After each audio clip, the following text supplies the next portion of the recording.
Bonjour à toi, cher lecteur ou lectrice, bienvenue sur ma chaîne. Je viens de te parler de mes livres favoris sur divers thèmes. Es-tu intéressé? Alors, poursuis la vidéo.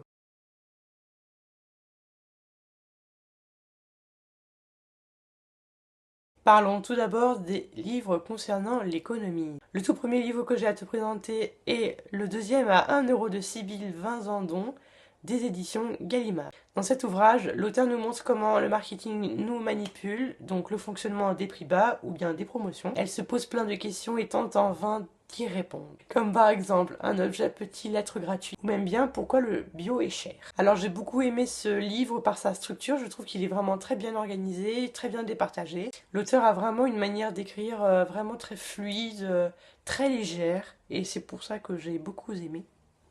Ce livre tourne vraiment autour des personnes qui sont très curieuses et qui s'intéressent un peu à tout. Le deuxième livre que je te présente est une BD, soit L'économie en BD de Grady Glane, des éditions Erol. Erol. Comment on dit? Erol. Voilà.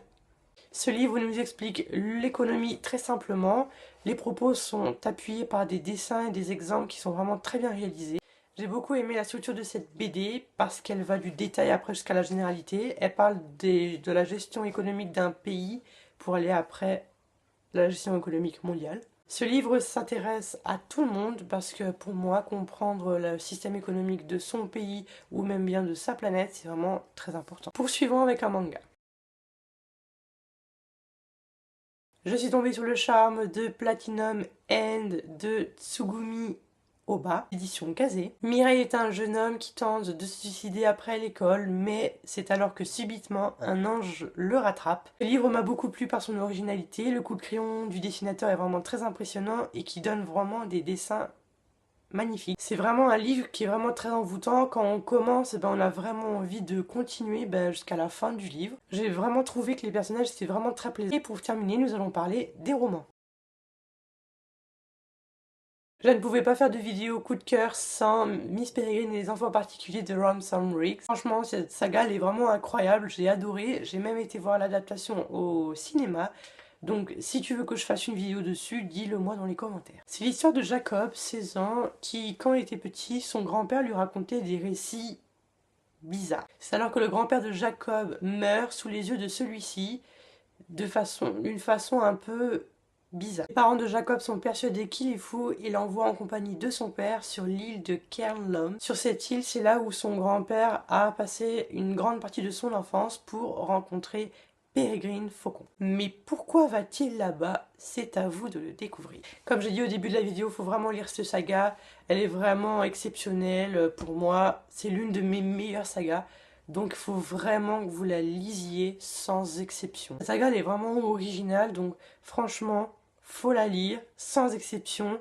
Si vous avez l'occasion de la lire, de l'emprunter ou je sais pas quoi, faut vraiment la prendre parce que c'est juste un chef-d'œuvre. Le dernier livre que je vais te présenter, c'est mon meilleur, c'est Aussi loin que possible de Éric Persan. Ce livre a été sélectionné par les prix des lecteurs 2017 en espérant qu'il obtienne, parce que franchement c'est vraiment un livre qui le mérite. Un matin, Antoine et Tony courent jusqu'à leur école. Or, ces deux-là ne s'arrêtent pas. Ils vont plus loin que leur école, même plus loin que la ville, et ils courent toujours. C'est aussi là que les embrouilles commencent. Ce livre, il est vraiment très émouvant, il est vraiment poignant, il est vraiment court, il fait à peine 100 pages. Franchement, c'est pile poil ce qu'il fallait. Franchement, c'est l'histoire vraiment de deux émigrants et donc qui courent parce qu'ils se sentent libres quand ils courent. Vraiment, cette histoire elle est vraiment magnifique. Je vous la conseille vraiment à tout le monde. C'est vraiment court comme je l'ai dit, ça fait vraiment 100 pages et puis c'est super facile à lire. La vidéo touche à sa fin. Je suis très contente d'avoir présenté mes favoris. Maintenant, j'aurais aimé savoir les vôtres. Mettez-les moi dans les commentaires, je serais vraiment très heureux. Et on se retrouve une prochaine fois.